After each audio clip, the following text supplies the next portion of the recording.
जब शरीर किसी रोग से बार बार ग्रसित हो तो उसमें धैर्य कैसे बनाएं, क्योंकि दिनचर्या और भजन बहुत विक्षेप होता है ऐसी। मन रोगी है तुम्हारा इसलिए तुम परेशान हो। तन रोगी होने से क्या परेशान होगा? क्या परेशानी है?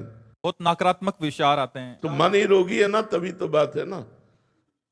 अगर तन रोगी हो और मन सकारात्मक विचार वाला हो तो क्या परेशानी? हमारी दोनों किडनी फेल है। आपको परेशान नजर आते हैं, हम डिप्रेशन में हैं, हम परेशान नजर आते हैं। बोले क्यों? क्योंकि हमारा मन प्रिया प्रीतम में लगा है, श्यामा श्याम में लगा है। इसलिए हर समय मैं इतना प्रसन्न रहता हूं कि तुम्हें कैसे बताऊं। तो शरीर का रोग से ग्रसित हो जाना प्रारब्ध के अनुकूल है, लेकिन रोग से प्रभावित हो जाना ये अज्ञान के कारण है। रोग तो हमारे कर्म के किए हुए बने हुए प्रारब्ध से प्रेरित होकर आया है, उसको हम सहें और प्रसन्न मन से, जैसी भी मानो ऐसी परिस्थिति है कि अब हम उठ नहीं सकते तो हम पड़े पड़े राधा राधा बोलते हैं। राधा राधा प्रियाजू स्वामिनी जू, कुछ कर नहीं सकता इसलिए केवल आपको पुकार रहा हूं। देखो कितना आनंद आएगा, आनंद में रोना आने लगेगा, शरीर भूल जाओगे और आनंद में हो जाओगे। अब हर समय शरीर को लेकर के डोलोगे तो शरीरासक्ति तो फिर परेशान कर ही देगी। महाराज जी, संसार में ही मन लगाया, अभी ना प्रभु में मन लगा और रोग भी आ गया, तो ऐसे में महाराज जी राधा राधा जबरदस्ती जपो। जैसे दवाई खाई जाती है, कड़वी होती है तो भी हम खाते हैं, डॉक्टर देता है। ऐसे नाम जप करके देखो, आप बिल्कुल ठीक हो जाओगे। क्या ठीक हो जाओगे? शरीर भले अस्वस्थ रहे, मन प्रसन्न रहेगा। और आपको सच्ची बताएं, मन प्रसन्न रहता है तो रोग प्रभाव नहीं डाल पाता। राधा रानी के बल से हम प्रसन्न रहते हैं, प्रिया जी की कृपा से हम आनंदित रहते हैं। इसलिए हम कह रहे खूब मस्त रहो। शरीर तो मरेगा, शरीर तो नष्ट होगा, आज नहीं तो कल होगा। तो जब होना ही है यार, तो मस्त क्यों न रहो? मस्ती पर अब इसको लोग उल्टा लेते हैं, तो वो गलत मार्ग का अनुसरण करने लगते हैं। वो मौज नहीं है, वो शोक है, वो चिंता है, वो भय है, वो विषाद है। अगर वास्तविक मौज लेनी है तो भगवान की शरण में आओ। देख लो कितने कृपालु भगवान है कि इतना बड़ा कोई प्रारब्ध बुरा आया इस शरीर का कि दोनों गुर्दे फेल होने पर भी हमारी दिनचर्या चल रही है। आश्चर्य की बात है कि दिनचर्या चल रही है, और अभी से नहीं, रात से चल रही है, और रोज की दिनचर्या है। लेकिन हमारा पॉजिटिव विचार है कि प्रियाजू की बड़ी कृपा है, हमारे ऊपर बहुत कृपा है प्रियाजू की, और उनका चिंतन बनता है। और हम कभी रोग का चिंतन ही नहीं करते। रोग का चिंतन अगर होने लगे तो हम गिर जाएं। इसलिए हम सबसे प्रार्थना करते हैं, ये शरीर नाशवान है, शरीरम व्याधि मंदिरम, ये शरीर रोग का घर है। आज नहीं तो कल कोई न कोई रोग आ जाएगा, कोई न कोई संकट आ जाएगा, विपत्ति आ जाएगी। तुम पहले से तैयार रहो। अगर पहले से तैयार नहीं रहोगे तो पछताओगे, फिर हार जाओगे। पहले से तैयारी क्या है? राधा राधा राधा राधा। आप जितना नाम जप करोगे, प्रत्यक्ष आपसे सच्ची कह रहा हूं, हृदय की बात कह रहा हूं, नाम जप का प्रभाव इतना है कि हर समय हमारा मन नाचता रहता है। एकांत में मन रोने लगता है, आनंद में रोने लगता है, नाचने लगता है। कितनी भगवान की कृपा है कि मुझे ऐसी अवस्था में भी अपने भजन में लगाए, अपने साधन में लगाए, अपनी चर्चा में लगाए, अपने भक्तों का संग देते हैं। अपार करुणा हमारे प्रियालाल की, अपार करुणा हमारी श्री जी की। इसलिए सबसे प्रार्थना करते हैं, अध्यात्म से जुड़ो। अध्यात्म वो बल है जो संकट विपत्ति दुख इनको रौंद करके आपको आगे निकाल दे। नहीं तो भाई ये ऐसे ऐसे रोग हैं, ऐसी ऐसी समस्याएं हैं कि घुट घुट करके मरना होगा, घुट घुट के मरना होगा। अगर प्रभु का सहारा नहीं है तो अभी शरीर अस्वस्थ है, कमा पाओगे नहीं, परिवार के लोग अवहेलना करेंगे तुम्हारी, कोई तुमसे प्यार नहीं करेगा, फिर पड़े पड़े रोओगे। और अब हमें लगता है कि हमसे कोई प्यार न करे, हमें लगता है कि हमसे कोई प्यार न करे, हमसे कोई बोले ना, हमारी तरफ कोई देखे ना। क्यों? मैं चुपचाप एकांत में बैठा प्रियालाल को देखूं, उनके लिए रो, उनके लिए तड़पूं। अगर भगवान से संबंध नहीं है तो लगता है कोई मेरे पास बैठे, कोई मुझे प्यार से देख ले, कोई प्यार से बोले। लेकिन जब शरीर रोग से ग्रसित होगा और आप कमा नहीं पाएंगे तो आपका प्रिय परिवार आपको छोड़ देगा, वो आपकी तरफ देखना भी नहीं चाहेगा।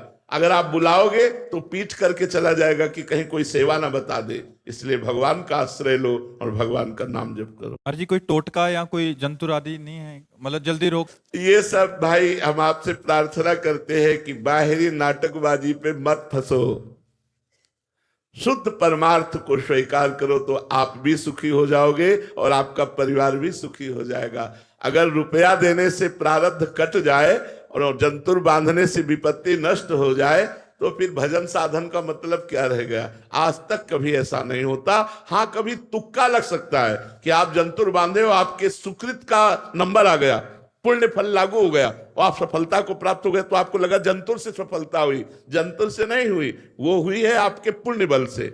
इसलिए अवश्य में भोक्तव्यम कृतम कर्म शुभाशुभम, को न काहू के सुख दुख कर दाता, निज कृत कर्म भोग सुन भ्राता। नाम जप करो, गंदी बातें छोड़ो, शराब पीना छोड़ो, मांस खाना छोड़ो और भगवान के आश्रित हो जाओ। देखो किसी जंतुर की जरूरत नहीं पड़ेगी, आप आनंदित रहोगे, आप दूसरों को आनंदित करने वाले बन जाओगे। सातरति सातरति सा लोकांत तारयति, वो स्वयं तर जाता है, स्वयं तर जाता है, दूसरों को तार देता है। आनंद हृदय में, हमें आनंद चाहिए, हमें शांति चाहिए, हमें प्रेम चाहिए। वो संसार के रुपये में नहीं है, वो भोगों में नहीं है, वो श्री भगवान में। हमारी प्रार्थना मान लीजिए, अगर नाम जब शुरू कर दोगे तुम्हारा मंगल हो जाएगा।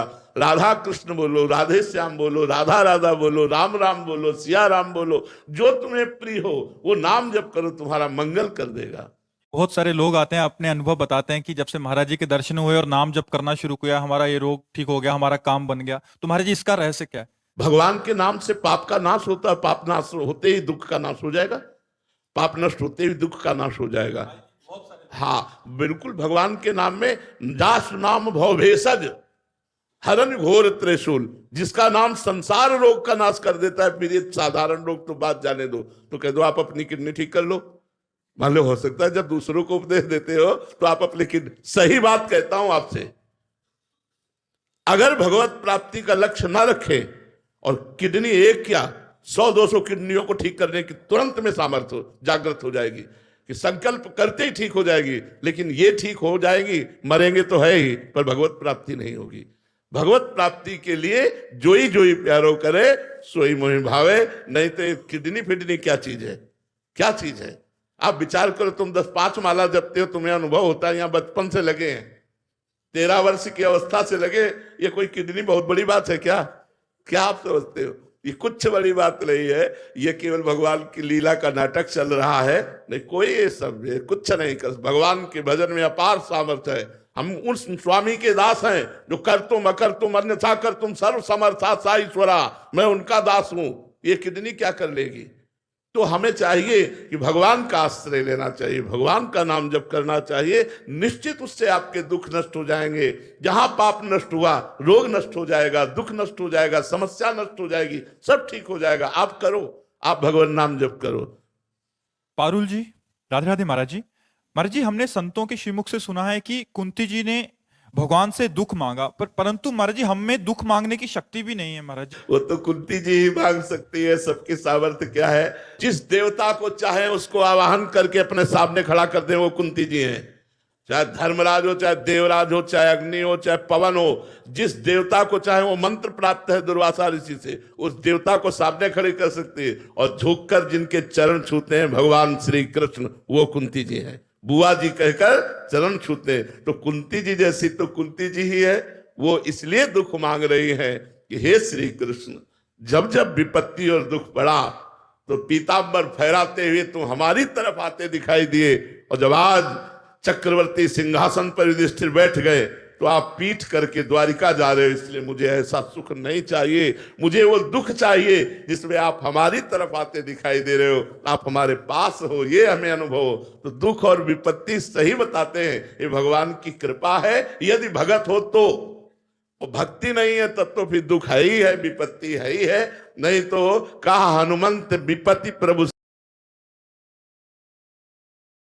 सोई, जब तो सुमिरन भजन न होई। यदि सुमिरन भजन हो रहा है तो विपत्ति है ही नहीं। विपत्ति वही है जो भगवान से विमुख है, जो भगवान का भजन नहीं करता, वो जीते जी विपत्ति में ही है, और मरेगा तो फिर आगे जाकर सुअर कुत्ता न जाने कौन कौन सी योनियों में जाना पड़ेगा। इसलिए नाम जप लो जिससे तुम्हारा मंगल हो, और भगवान से ना दुख की चाह करो ना सुख की चाह करो। उनसे कहो प्यारे तुम्हें जो देना हो वो दे दो, लेकिन एक बात हमारी केवल पूरी करो कि हर समय हम तुम्हारी याद करते रहें, तुम्हारा नाम जप करते रहें, तुम्हारा सुमिरन करते रहें। श्री राधा वल्लभ लाल की की जय।